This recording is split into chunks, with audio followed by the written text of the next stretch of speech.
Good afternoon. I got the final shift, and I'm delighted to see so many of you actually stayed after the fish pie and all the good coffee. I'm going to be covering resources to help crew understand their rights. We're just going to flick and watch a couple of films. These films we produced with support from our donors and very much focusing on business and human rights. Business and human rights is the fourth pillar of what the charity does. Covers issues of seafarers, covers issues of fishermen, covers issues for migrants and refugees, and you'll see the film later from Sky in relation to the film of lifeboats. But we also cover development of maritime business and human rights. All of you should have access to a copy of this bit of paper here, and it's about implementing the UNGPs. If you haven't got a copy, it's free, usually, and it's in the guide, the conference guide.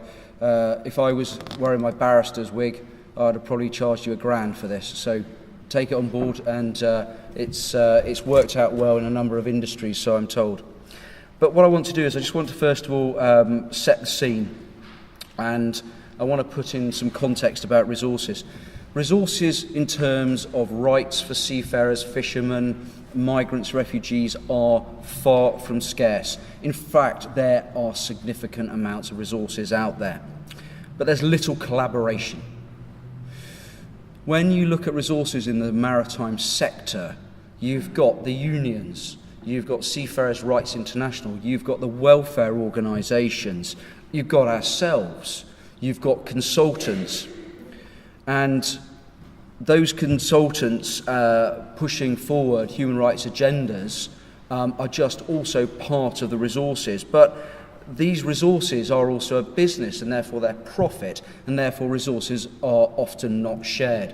One of the biggest challenges Human Rights at Sea has is getting other organisations to share their resources. I'm going to give you an example. When we speak about excellent work that's been done by welfare charities on mental health and awareness, in amongst that, we produced our own leaflet, and in Tagalog at a strategic level for post-traumatic stress and how to deal with it, written by an eminent professor. But when we went to the shipping companies, when we went to the unions, when we went to the International Chamber of Shipping, and we said, do you want to collaborate? There was either silence or no thank you. Now, what you saw on the 24th, 25th of May of this year is the UK Chamber bringing out its own guidelines on mental health, which are excellent. The more people who talk about it are excellent. But when you look at the people who were involved in that, did it include the NGOs? Did it include the third sector? Did it include the welfare organisations? Well, they certainly weren't named. And actually, in the statement from the UK Chamber of Shipping, they said that anybody making policy should follow their guidelines, and the implied statement in that press release was their guidelines counted. So, collaboration.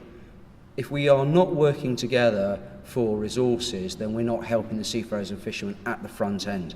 And it's something I publicly stated, that we have to work together, because strength comes from depth and it comes from breadth on the subject. And you can read any number of my op-eds where I have been very clear that we're not working together. I've even gone so far as to say that having entered the charitable sector, I have found the most uncharitable sector I worked in is the charitable sector. Now, I don't focus that on the maritime industry per se, but I'm just saying that it's no good us ring-fencing our own area. We've got to be like a Venn diagram. Everybody has their own focus, but we've got to be working together. And I know that's a nirvana, but it's one that I believe in. So, I put up here, a little knowledge is dangerous. We often say a little knowledge is dangerous. Well, I'd actually argue for human rights at sea, those 4 words, I have to check my fingers, yeah. A man holding up his hand, 4 words. A little bit of knowledge is excellent. Because if every one of you walk out of here today in your various areas of law, of academia, of shipping interests, of maritime insurance, of government, and you use those 4 words, however you want to use them, then we've achieved our aim. So actually, you don't need a lot of knowledge to understand that what we're saying is that human rights apply at sea as equally as they do on land. That's the tenet of the charity. So a little bit of knowledge for me and for our charity is excellent. Just use those 4 words. Sorry. Somebody spoke about a relentless drive. Well, for me, it's a relentless drive for the human rights at sea narrative. A narrative only works if it continues, if it's supported, and if it's evidenced. And that's where we work with as many partners as we can to keep pushing the narrative, to show that abuses are constant. You can't cover these abuses up. If you look at the Eyewitness app, if you look at the seafarers, the fishermen at the front end, they only need an outlet to tell you. And as I've said to people privately today, the constraint on our charities' work is the fact that we don't have enough resources to tell you the entire story, because there is a massive story to tell, and the levels of abuse. I've had a case in today where the complainant that came to us nearly 3 weeks ago was murdered yesterday. I have access to videos which are horrific. I can't actually show them. And that is fact. So, when we look at resources, we need to be as clear as we can about giving seafarers and fishermen and migrants access to understanding their rights, because often they can't either afford to or understand their rights. But I'm seeing a commercial shift in awareness, and I'm seeing a commercial shift in priorities. I will talk about who is here today and who isn't here later on in my closing. But at the end of the day, whilst as a lawyer I would want to lean on the law, the reality is that protection of brand, protection of shareholders is really key for those people who are committing the atrocities across the seafaring industry, and I say fishing and the maritime industry, I include that in. But when you look at the UN Guiding Principles on Business and Human Rights, it's soft law, but it's being increasingly used to drive change in boardroom. I run a large charity or foundation for taking children out of child labour, and my board that is comprised of billion-dollar industry is more concerned, and is rightly concerned, about the effects that the third sector, the NGOs, are having on highlighting abuses in their supply chain than anything else. And that is a tool. It's also a resource for us to have create change. So I spoke about brand and reputation, and that really is where we are able to press the button and make sure that resources and the issue of maritime human rights is really focused upon. And education is key.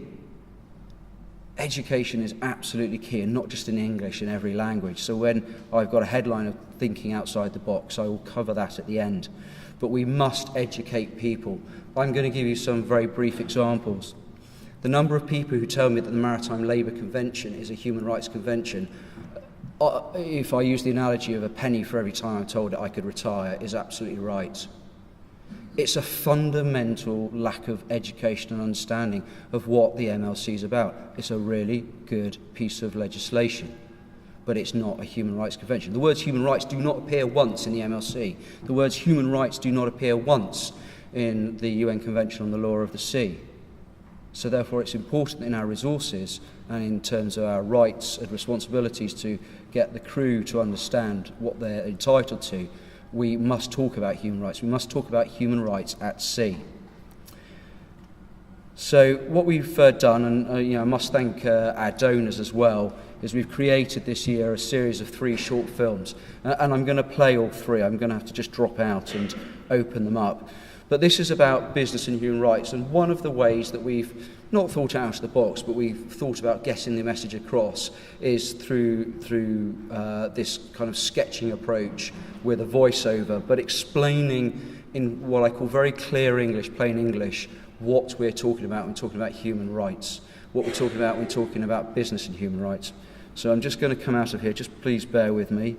I might need some help here because I'm a Mac guy.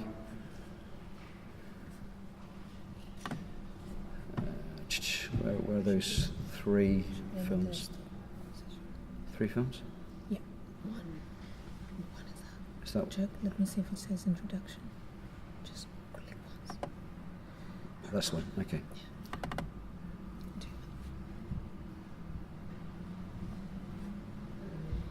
Is the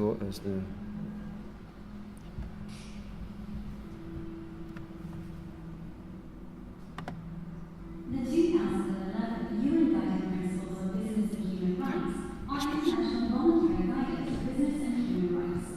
Commonly known as the Guiding Principles, they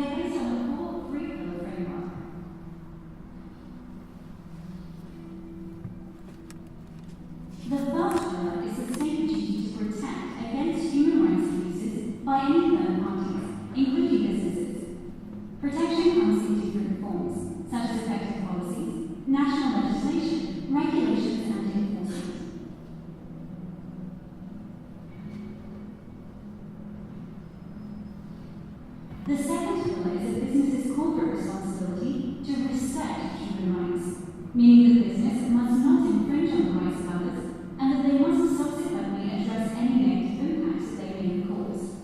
The third and final pillar is the need for greater access to effective remedy for victims of business-related human rights abuses. This means that businesses need to ensure any abuses are comprehensively addressed and not ignored. The second pillar, the corporate responsibility to respect human rights, applies to all business enterprises operating within the maritime environment. This includes all businesses operating throughout the entire maritime supply chain, such as the design, construction, and operation of vessels, brokerage services, shipyards, dry docks, port services, freight forwarding, insurance, and recruitment.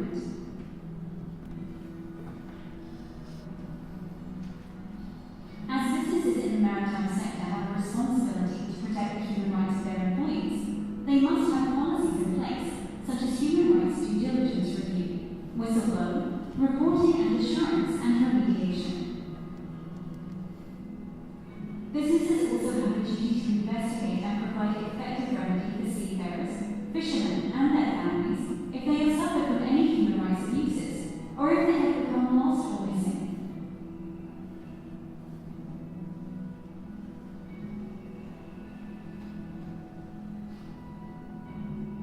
A human rights due diligence review is broken down into 5 separate areas. Assessment looks at a business's human rights impact in all areas of their operation.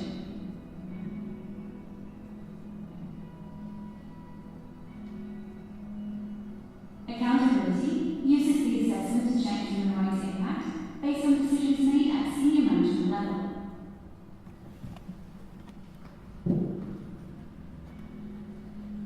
Monitoring is how effectively a business manages to address any impact they may have on human rights.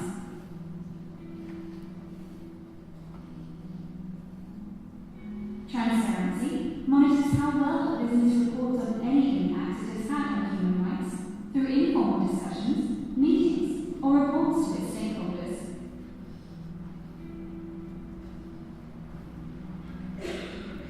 Remediation exists to ensure that a business offsets any negative impacts that they have had on human rights in a proactive and transparent manner, which is publicly reportable. The responsibility to protect human rights is a continuous process. It must never be avoided, either deliberately or by accidental omission. Human rights protections should be at the forefront of every business executive's planning and operational considerations.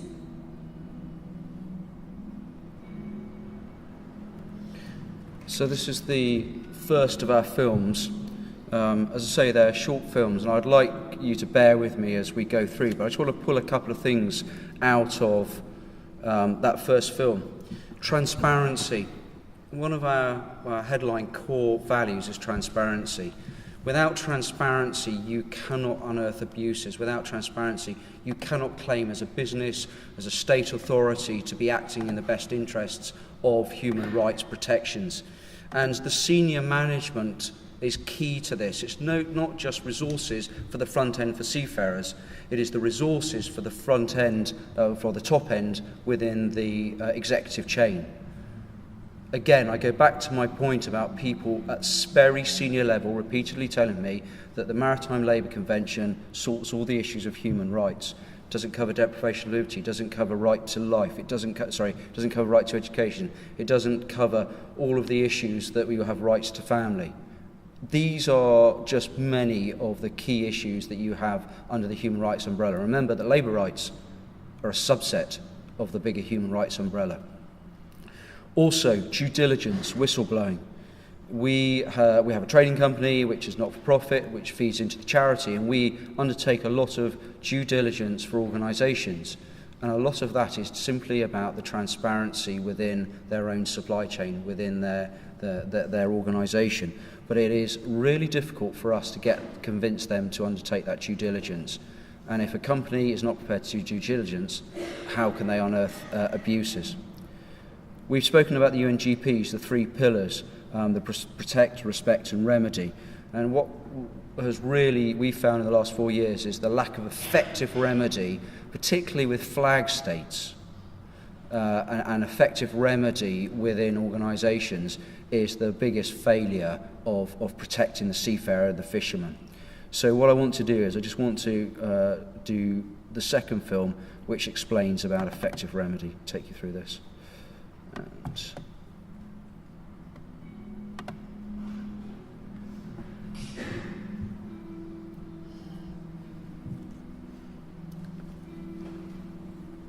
where there have been abuses, affected people must be able to seek redress through effective judicial and non-judicial grievance mechanisms. The third pillar of the guiding principles sets out such mechanisms and can be strengthened by both state and businesses. As part of their duty to protect, states must take appropriate steps to ensure that when abuses occur, victims have access to effective judicial and non-judicial state-based grievance mechanisms. Non-state-based grievance mechanisms should complement state-based mechanisms. This means that business must seek to align its internal policies and remedies with legitimate and recognised grievance mechanisms. All non-judicial grievance mechanisms should meet key effectiveness criteria by being legitimate, accessible, predictable, equitable, transparent, rights compatible, a source of continuous internal business learning based on internal business dialogue and engagement.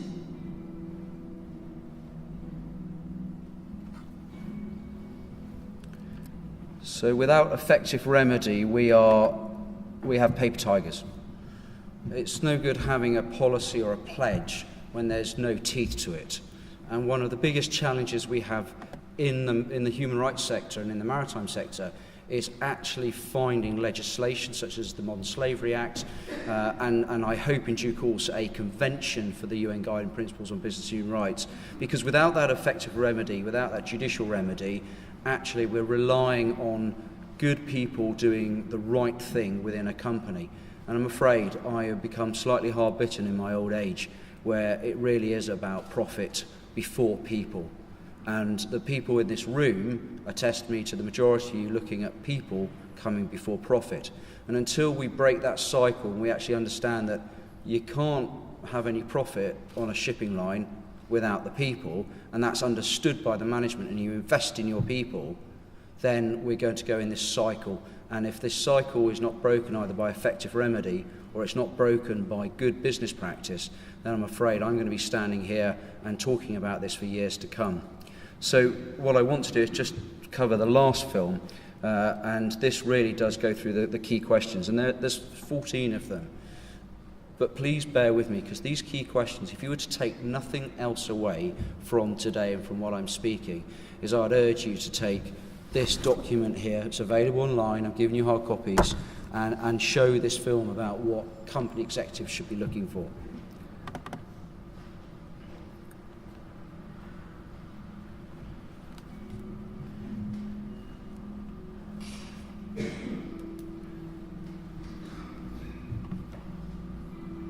Businesses can abuse human rights in a number of ways.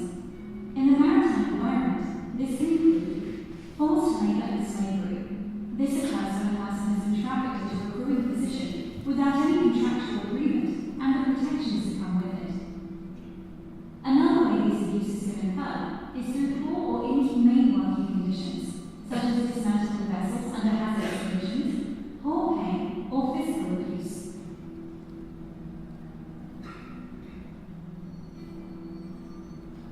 If a business is abusing the human rights of its employees, there are a multitude of risks.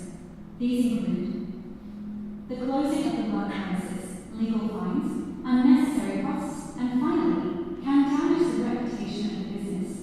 This can have the biggest impact on revenue and brand value.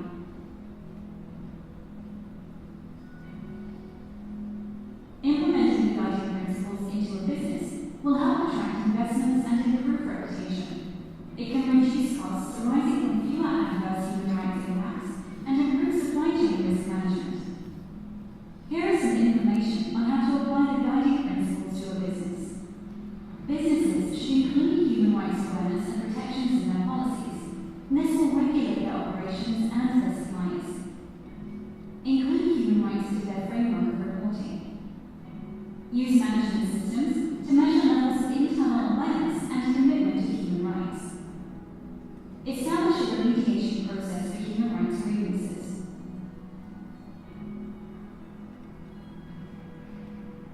Here are some key questions that should be asked within your business.